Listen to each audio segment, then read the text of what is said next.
Hi everyone, this is Joe once again, and welcome to Practical English. So, if you've seen the last video, I've talked about 8 parts of speech, but I've only tackled 2 parts. Dalawa lang po, yung noun and pronoun.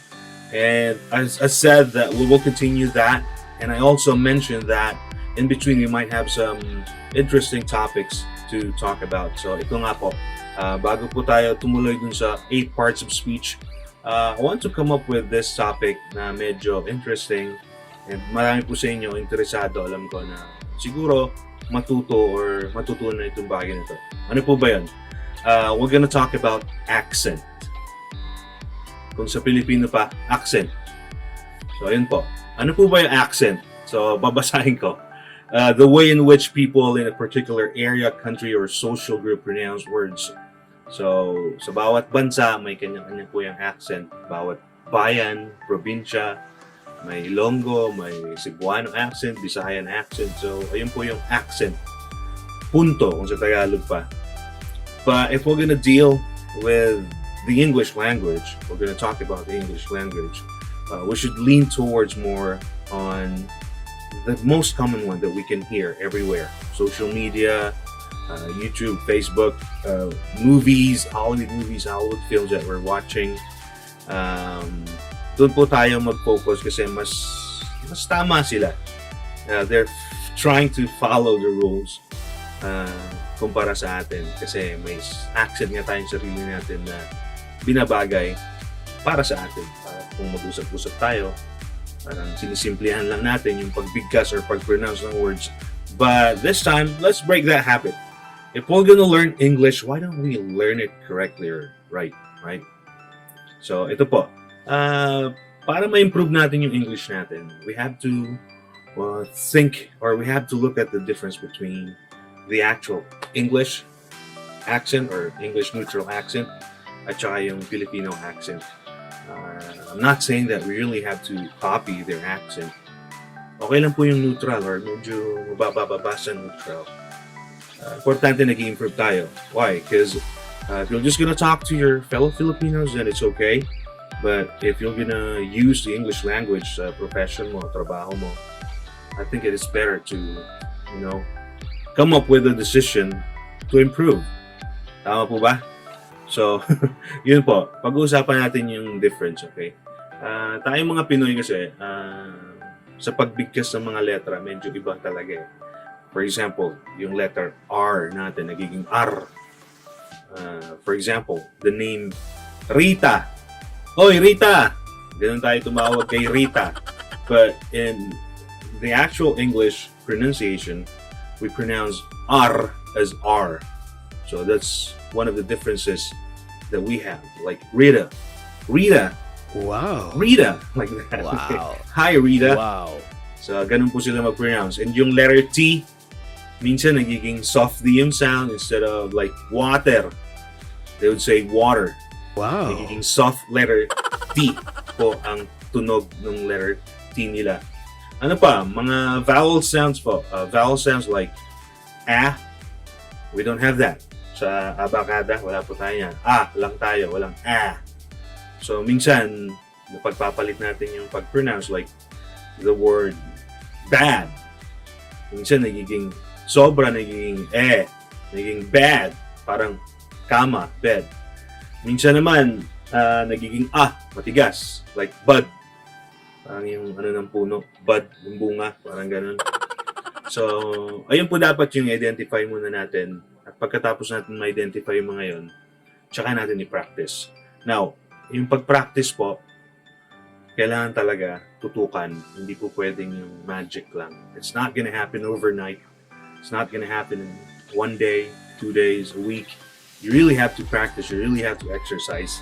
And katulong po yung articulator. Ito po yung articulators natin. Articulators. Yung bibig, labi, dila, ngipin. Ayan po ang mga magiging katuang or katulong natin sa pag-pronounce ng English vowel sounds and consonant sounds para ma-copy natin kahit paano yung tamang pag-pronounce or pagbigkas ng mga bagay. And by doing so, we can improve our accent. I'm not saying that we should copy their accent, we should sound like American or British or Australian. No, I'm not saying that. Kahit neutral lang po, kahit 40% lang, kahit hindi pa umabot ng neutral, at least ma-improve natin. Eventually, we can, develop more. So, we should practice every day. Ang ginagawa ko po, babasa akong libro, papracticein ko, tapos babasahin ko ng malakas. Parating ganun, gagawin ko. Pag nasa CR ako, ganun gagawin ko, basa ako ng libro, balakasan ko, minsan, record ko pa para mas malinaw, para mas napapakinggan ko, uy, parang mali yung pronunciation ko. And there are so many ways for us to properly pronounce a word. Gaya po ng mga online dictionaries. I'm gonna show you later on how to check pronunciation using dictionaries. And maybe I'm gonna talk about different vowel sounds in the future. So, yun nga po. Minsan, dapat kung mag-aaral tayo ng English, mag-aaral na tayo ng sakto para talagang mas maganda yung quality ng pag-aaral natin and yung level ng English natin medyo mag-improve. But again, I'm not saying that you really have to sound like an American or a native speaker. If you eventually happen to be one of those talented individuals who can speak or who can sound like a native speaker, then mas maganda, di ba? Kasi mas may mararating ka. Marami kang pwedeng landingan. So, yun po. I'm gonna show you before I end this video. I'm gonna show you some ways to check out some proper pronunciation, and maybe after this video, I'm gonna continue with the 8 parts of speech, and then I'm gonna talk about different American vowels. So, para additional knowledge na rin natin. Para hindi tayo nagtutunog na matigas masyado. The English language is an OA language. Yes, it is. And if you really want to improve, kailangan medyo taasan mo yung hiya minsan. Minsan medyo kapala mo mukha mo. So, minsan we feel awkward when we talk to someone in English. Kung Pinoy lang rin naman kausap mo, bakit pa ako mag-inarte ng English, di ba? Pero minsan you have to do what is right. And if nakasanayan mo yon, hindi ka na mahiya, hindi ka na mako-conscious. So, practice lang. So, watch out for the video. I'm gonna show you some ways to check out some ways to check the correct pronunciation of a certain word sa mga online dictionaries. So, watch this. Okay, so dito na po tayo sa sinabi ko kanina. I told you that I'll show you how to check proper pronunciations using online dictionaries. So, dito po tayo sa Google. I'd like to go to this online dictionary. Dito po sa Cambridge online dictionary. As you can see, ito po siya. Ito po yung tawag dito. Yung interface ng website. So, ito po siya. Mag-annotate lang po ako para mas makita niyo. So, yun po. Cambridge Dictionary. By the way, it is pronounced as Cambridge, not Cambridge. So, proper noun po yan. So, dapat sundin natin yung tamang pagbigkas or pag-pronounce ng word. It's Cambridge, not Cambridge. So, ayun nga po. What do? We search for a certain word that we're confused kung paano ang tamang pag-pronounce. So, i-search lang po natin ano bang mga mahirap-hirap lang. That may be common. For example po, yung tortoise. Tortoise is actually a land turtle. Okay? Parang turtle po siya pero hindi po siya pwedeng tumira sa tubig. Pang land lang po siya. Usually malalaki yung mga turtles. So, tayo mga Pinoy minsan, we pronounce this word as tortoise. Napansin nyo ba? Ganon minsan, di ba? So, hindi po tama yon.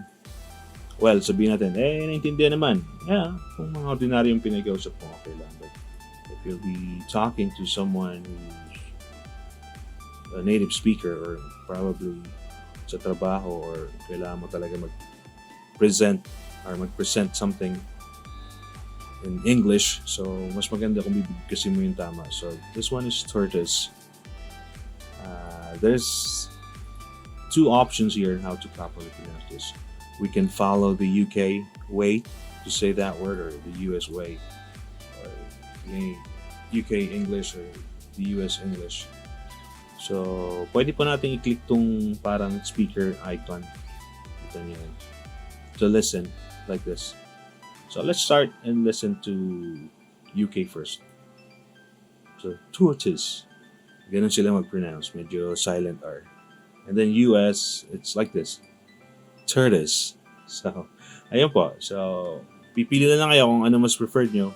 They're both accepted, UK or US, pero ako mas preferred ko US. So, I'd choose tortoise.